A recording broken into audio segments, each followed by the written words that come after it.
Maestro, ¿el perro tiene también la naturaleza del Buda?, preguntó el discípulo a Yoshu. Mu, contestó Yoshu. ¿Por qué Yoshu respondió Mu al monje? No le dio ninguna respuesta. No sabemos si el perro tiene o no la naturaleza del Buda. Este Kuan es uno de los más famosos, es como la puerta de entrada al budismo. Zen. El que lo resuelva se ilumina. La pregunta que plantea el monje no es esencial. Tener o no tener la naturaleza del Buda carece de importancia. ¿Qué es la naturaleza del Buda? ¿Qué es el Buda? ¿De qué hablamos? Yoshu contesta a su discípulo: detén tus elucubraciones intelectuales, Mu, lo cual significa haz el vacío, concéntrate en ti y detén tu mente.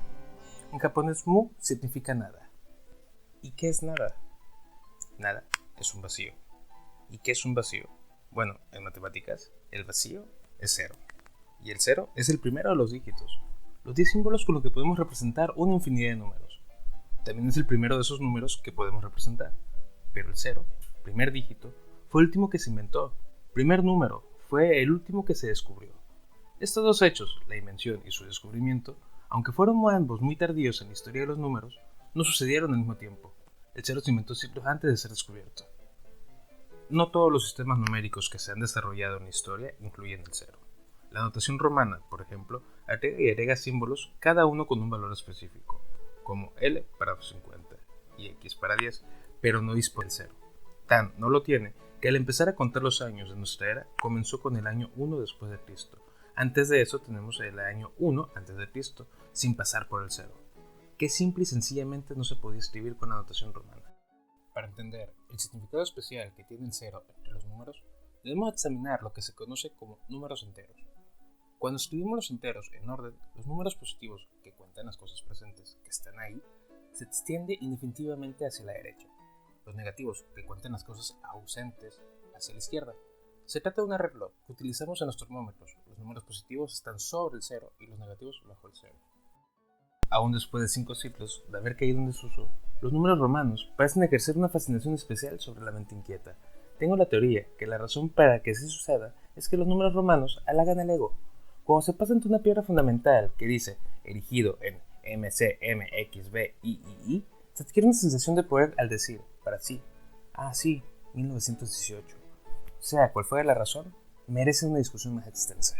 La noción de número y de contar, así como los nombres de los números más pequeños y más comúnmente empleados, se remonta a épocas prehispánicas, y yo no creo que haya hoy sobre la Tierra una tribu de seres humanos, por más primitiva que sea, que no tenga alguna noción del número.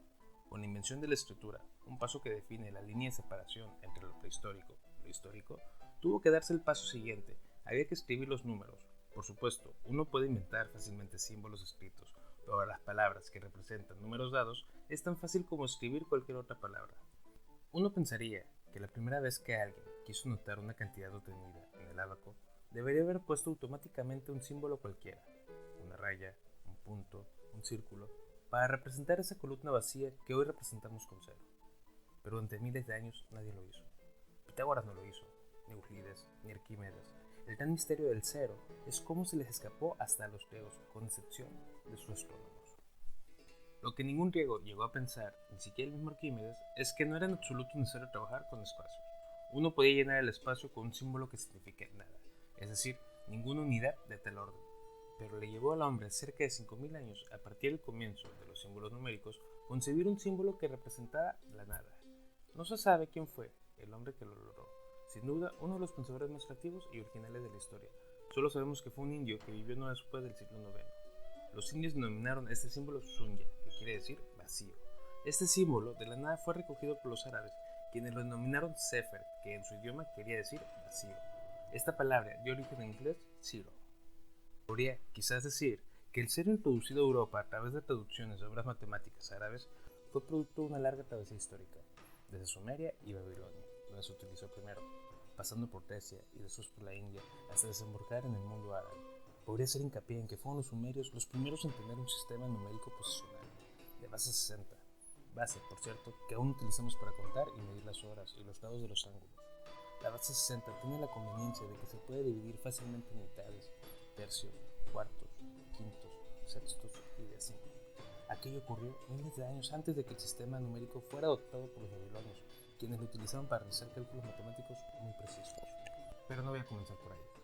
Voy a empezar con los mayas, que de manera totalmente independiente llegaron al concepto de cero y a un sistema numérico posicional, quizás hace más de 2000 años. Aunque aparentemente los mayas recibieron el sistema numérico de los olmecas, es más lo que sabemos de los mayas por la existencia de muchas inscripciones en estelas. En el sistema de base 20, que se difundió en Mesoamérica a partir del siglo III de nuestra era, se representa el 5 con una barra y el 1 con un punto.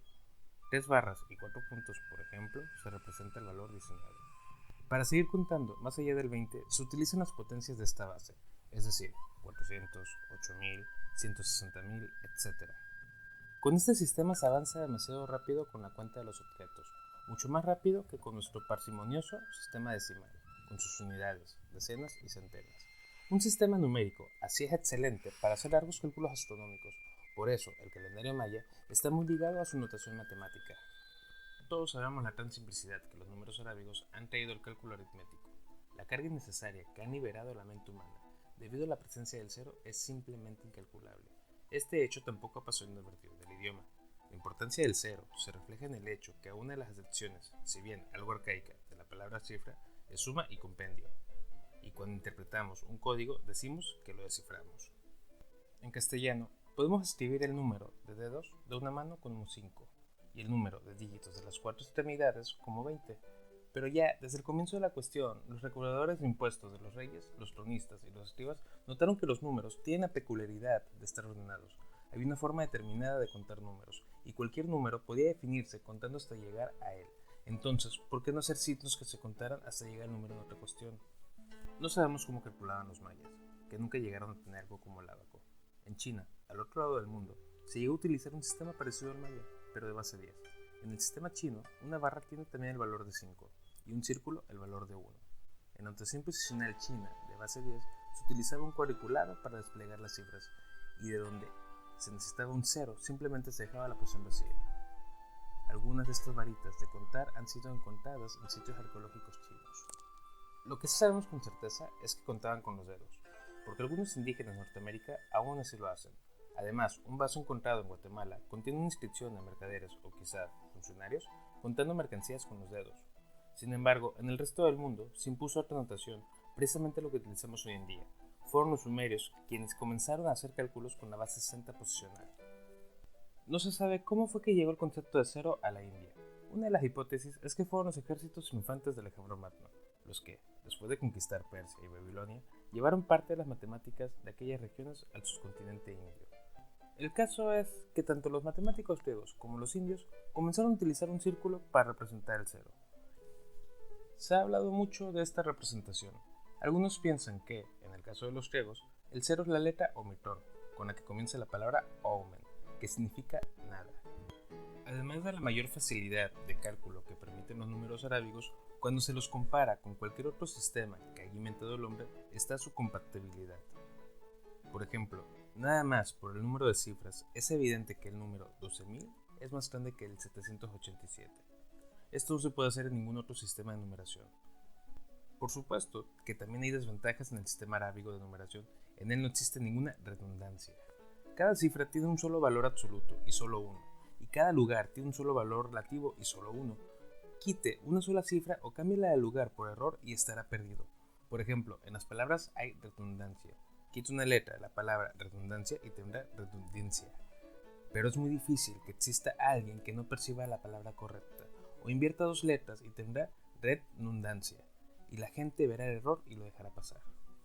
Por otra parte, cambie el 2835 por el 235, omitiendo el 8, o por el 2385, invirtiendo dos cifras, y no habrá ninguna forma de notar que se ha cometido un error, ni de recuperar el valor correcto. A diferencia de los números negativos, es lógico considerar el cero con los llamados números naturales, pues responde la misma pregunta que responden todos los números con los que contamos, y lo hace exactamente de la misma manera. ¿Cuántos? ¿Cuántas personas hay en la misma habitación donde ves este video? ¿Cuántos elefantes hay en la misma habitación donde ves este video? La respuesta a la primera pregunta es por lo menos una, quizás dos o tres, pero lo más probable es que la respuesta a la segunda sea cero. Cero es un número, como lo son 1, 2 y 3. Pero te preguntas, ¿qué clase de número es? Un número es una abstracción, el resultado de reconocer el hecho de ciertos grupos de cosas pueden tener algo en común, aunque sus elementos no tengan nada en común. ¿Existe una semejanza entre dos montañas y dos aves? Aunque las montañas y las aves no son semejantes entre sí, es una semejanza que comparten con los dos pares, de cualquier cosa. Aunque esto pueda parecernos obvio, no lo era para nuestros antepasados. De modo que si usted vuelve a mirar el título de este capítulo, verá que soy cínico. Lo que te digo tiene un significado literal. La nada cuenta. El símbolo de la nada tiene toda la importancia del mundo.